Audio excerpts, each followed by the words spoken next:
Bola mata anak usia 7 tahun makin membesar, warna rambutnya semakin intens, gigi permanennya semakin banyak. Contoh perkembangan fisik yang begitu nyata, tapi seringkali justru terlewat oleh orang tua. Di usia 7 tahun ini, anak juga punya energi yang sangat besar, seringkali tiba-tiba bersemangat, tetapi kehilangan energi dalam waktu tidak terlalu lama. Anak-anak usia 7 tahun sudah sangat mampu membuat perencanaan. Sesudah mandi, aku akan membuat jus untuk ayah dan ibu. Sudah tahu apa yang harus dilakukan berikutnya. Aku akan mengerjakan PR sesudah ini, tetapi seringkali masih kesulitan untuk melakukan rencananya. Karena sulit memprediksi waktu misalnya. Ia pikir PR-nya bisa selesai dalam 20 menit, kenyataannya mungkin butuh 60 menit atau lebih. Bahkan dalam menulis pun ini terlihat. Ia pikir kertasnya cukup, tapi ternyata bentuk hurufnya terlalu besar sehingga kemudian tidak cukup dan harus bersambung atau bahkan bentuk hurufnya menjadi tidak utuh. Ini sesuatu yang menantang untuk anak usia ini, tetapi apabila mendapat dukungan dari orang tua, maka dia akan mengatasi tahapan-tahapan perkembangannya dan lulus dari ujian tahap perkembangan dengan baik. Salah satu yang berkaitan dengan pertumbuhan sosial emosional adalah kekhawatirannya yang berlebihan.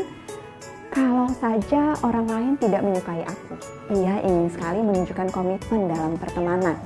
Karenanya seringkali komitmennya juga mulai tumbuh dalam hal-hal yang berkaitan dengan sekolah. Tidak ingin datang terlambat misalnya. Tetapi anak-anak usia ini juga sangat kritis terhadap orang lain dan kritis terhadap dirinya sendiri. Misalnya menilai buruk hasil karya atau tulisan dirinya sendiri. Apa yang bisa kita lakukan dengan energi anak yang berlebihan di usia 7 tahun ini? Membuat jadwal olahraga bersama-sama dan memperbanyak aktivitas-aktivitas fisik anak. Jangan berharap bahwa anak Anda bisa bertahan diam berjam-jam.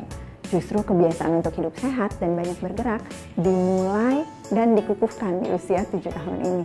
Di usia 7 tahun ini, anak juga sudah bisa diajak untuk berkomitmen terhadap jadwal harian.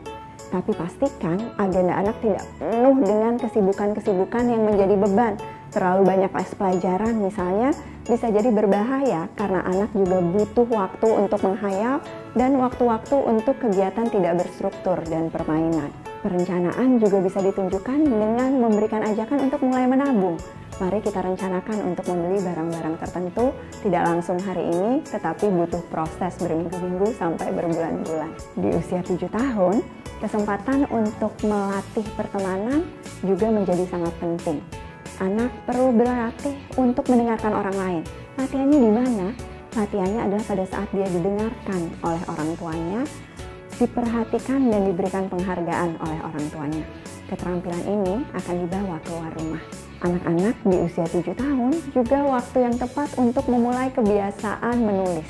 Kemampuannya untuk berefleksi sudah tumbuh di masa sebelumnya. Kemampuannya untuk menceritakan dengan detail mulai bertambah semakin baik di usia ini. Biasakan untuk menulis buku harian. Awalnya mungkin bersama-sama orang tua, tetapi kemudian kemampuan ini dilatihkan mandiri oleh anak dan juga bisa menuliskan berbagai hal yang berkaitan dengan catatan perjalanan, hasil observasi, dan keterampilan-keterampilan penting lain yang akan bermanfaat bukan hanya untuk tahap perkembangannya di 7 tahun ini, tapi sampai masa-masa belajar selanjutnya di sekolah.